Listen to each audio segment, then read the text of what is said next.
திருவண்ணாமலை சித்தர் ஸ்ரீல ஸ்ரீ சிவகுருநாத நமசிவாய சுவாமிகள் என்ற தலைப்பில் ஒரு புதிய சேனலை ஆரம்பித்துள்ளோம். இதன் நோக்கம் பக்தர்கள் அனைவரும் எங்களுடைய ஆன்மீக தகவல்களை ஏற்றுக்கொண்டு வாழ்வில் அனைத்து முன்னேற்றம் அடைய வேண்டும் என்று கேட்டுக்கொள்கிறோம். இந்த ஆன்மீக தகவல்படி வலம்புரிச்சங்கு, ருத்ராட்சம், கருங்காலி, சஞ்சீவினிவேர் என்று பல வகையான ஆன்மீக பொருட்களை வழங்கி அனைத்து பயனும் அடைய வேண்டும் என்பதே எங்களுடைய நோக்கம். இந்த பொருட்கள் அனைத்தும் 48 நாட்கள் சித்தர்களால் பூஜிக்கப்பட்டு வந்த மிகவும் சக்தி வாய்ந்த பொருட்களாகும். இதை வாங்கி பயனடைவதால் அனைத்து வளங்களும் பெற்று நலமுடன் வாழ வேண்டும் என்று தாழ்மையுடன் கேட்டுக்கொள்கிறோம். ஓம் நம சிவாயா. தென்னாருடைய சிவனே போற்றி, எந்நாட்டவர்க்கும் இறைவா போற்றி, காவாய் கனக திரளே போற்றி, கையிலே மலையான் போற்றி போற்றி. அனைவருக்கும் வணக்கம். அடியால் திருவண்ணாமலையிலும் கொல்லிமலையிலும் ஜீவசமாதி அடைந்த சித்தர்களின் அருளாசி பெற்ற சன்னியாசி. இன்று என் குருநாதருடைய ஒரு சில விளக்கத்தை அளிப்பதற்காக தங்கள் முன் வருகை தந்திருக்கிறோம். ருத்ராட்சம் பற்றியும் கருங்காலி பற்றியும் ஏகப்பட்ட சந்தேகத்தை நீங்க கேட்டுட்டு இருக்கீங்க. அதனால என்னோட வேண்டுகோளுக்கு இணங்கி என்னுடைய குருநாதர் தங்கள் முன் வருகை தந்திருக்கிறார். குருநாதரை இப்பொழுது சந்திக்கலாம். ஓம் நம சிவாய. வணக்கம் சுவாமிஜி. வணக்கம் நமச்சிவாயம். சுவாமிஜி, உலக மக்கள் என்னிடம் ஏகப்பட்ட கேள்வி கேட்கிறாங்க. ருத்ராட்சம் யார் யார் அணியலாம், யார் யார் அணியக்கூடாது என்ற சந்தேகம் நிறைய பாக்கியவதிகளுக்கு உள்ளது. இப்போ நம்ம சன்னியாசிகள் நம்ம ருத்ராட்சம் அணிஞ்சிருக்கோம். ஆனா இல்லற வாழ்க்கையில் ருத்ராட்சம் அணியலாமா, ருத்ராட்சம் அணிந்தால் துறவரத்திற்கு வந்துவிட வேண்டுமா அப்படின்ற ஒரு கேள்வி வருது. அது மட்டும் இல்லாம ருத்ராட்சம் அணிஞ்சா கல்யாணம் பண்ணக்கூடாது, குழந்தை பெற்றுக்க கூடாது, இல்லறத்தில் இருக்கக்கூடாது, இப்படி ஏகப்பட்ட கேள்வி வருது. இது எதனால இந்த கேள்வி வருது? இதுக்கான முக்கிய விளக்கத்தை நீங்கள் கொடுங்க சுவாமிஜி. ஓம் நமச்சிவாயா. தாங்கள் கேட்ட ருத்ராட்சத்தை பற்றிய விளக்கத்திற்கு அடியன் விளக்கத்தை சொல்கிறேன். நமச்சிவாயம். ஓம் நமச்சிவாயா. தென்னாடுடைய சிவனே போற்றி, எந்நாட்டவர்க்கும் இறைவா போற்றி.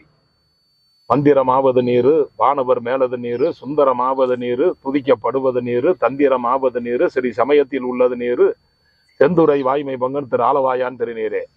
என் தாய் மதுரை மீனாட்சி, ஸ்ரீ காஞ்சி காமாட்சி, திரு அண்ணாமலையான் அர்க்கராட்ச மலர்பாத திருவடிகளுக்கு சரணத்தை தெரிவித்துக் கொண்டு மக்கள் அனைவரும் ஆன்மீக பக்தர்களும் ஆயிரக்கணக்கானவர்கள் பல சந்தேகங்களை அடியனிடம் கேட்டுக்கொண்டிருக்கிறார்கள். அடியேன் அனைவரும் ருத்ராட்சம் அணியலாமா அணியக்கூடாதா என்று அனைவரும் கேட்டுக்கொண்டிருக்கிறார்கள். ருத்ராட்சம் சிவனுடைய அம்சம், சிவகடாட்சம். உலக மக்கள் அனைவரும் இந்த ருத்ராட்சத்தை அணியலாம். ஆணாக இருந்தாலும் பெண்ணாக இருந்தாலும் குழந்தையாக இருந்தாலும் பெரியவர், இது எந்த ஒரு வித்தியாசமும் கிடையாது. ருத்ராட்சம் அணிவதால் மனிதனுக்கு உண்டான உடல்நிலையில் ஆரோக்கிய பலம் அதிகப்படுகிறது, ஒரு ஆத்ம பலம் அதிகப்படுகிறது, இறைவனுடைய பக்தி அதிகப்படுகிறது. குடும்பத்தில் உள்ள பிரச்சனைகளுக்கான ஒரு தீர்வு ருத்ராட்சம் அணிவதால் பக்தி அதிகமாகி உடலுடைய ஆரோக்கியமும் அதிகமாகும் பொழுது மனிதன் குடும்ப வாழ்க்கையிலும் சரி, குடும்பத்தினுடைய தன்மையிலும் சரி, மனிதன் அளவுக்கரிய ஒரு பல வெற்றிகளை அடையக்கூடிய ஆற்றல் ருத்ராட்சத்தில் இருக்கிறது. தவறாமல் பெண்கள் கண்டிப்பாக அணியலாம். பெண்கள் அணிவதால் குடும்பத்தினுடைய வளர்ச்சி மென்மேலும் அதிகரிக்கும், பக்தி அதிகரிக்கும், தூய்மை அதிகரிக்கும், மனிதனுடைய வளர்ச்சியும் அதிகரிக்கும். ஆகவே இந்த ருத்ராட்சத்தை அணிவதன் மூலமாக நாம் சிவத்தலத்துக்கு சென்று வழிபடாத கட்டத்திலும் கூட நாம் சிவத்தலத்திலே சென்று வழிபட்டதற்கு உண்டான பலனை இந்த ருத்ராட்சத்தினுடைய சக்தி நமக்கு அளித்து கொண்டிருக்கிறது. குழந்தைகளுக்கு கல்வி, படிப்பு, ஞானம், அறிவு இவைகள் அனைத்திலுமே இந்த ருத்ராட்சம் அணிவதால் அதனுடைய பஞ்சபூத சக்தியினுடைய தன்மை நல்வழிப்படுத்துகிறது, ஒரு ஒளிகடாட்சத்தை காட்டுகிறது. ஆகவே யாரும் எந்த ஒரு சந்தேகப்படாமல் அனைவரும் ருத்ராட்சம் அணியலாம். ருத்ராட்சம் அணிந்தவர்கள் புலால் உண்ணக்கூடாது, மது அருந்தக்கூடாது. இரண்டை தவிர மற்றவர்கள் திருமணமானவர்கள் ருத்ராட்சம் அணியலாம், கல்யாண வாழ்க்கையிலே சிறப்புடன் இருக்கலாம், குழந்தைகளை நன்றாக பெற்றுக்கொள்ளலாம், அனைத்து நம் குடும்ப வாழ்க்கையிலும் ஒழுக்கமாக நடந்து கொள்ளலாம். இதில் எந்த ஒரு மாற்றமும் கிடையாது. இந்த இரண்டை மட்டும் தவிர்க்க ருத்ராட்சம் அணியும் போது, அதாவது புலால் உண்ணும் போதும் நாம் ருத்ராட்சத்தை கழட்டி நமது பூஜை அறையிலே வைத்துக் கொள்ள வேண்டும். அடுத்த நாள் குளித்து முடித்து விட்டு ஓம் நமச்சிவாயா என்ற நாமத்தையும் திரு அண்ணாமலை நாமத்தையும் சொல்லி பிறகு மீண்டும் ருத்ராட்சத்தை அணிந்து கொள்ளலாம். நாளடைவில் ருத்ராட்சம் அணிய ஒரு வயதிற்கு மேல் நாம் புலால் உண்ணுவது நம்மை விட்டு அகலும்.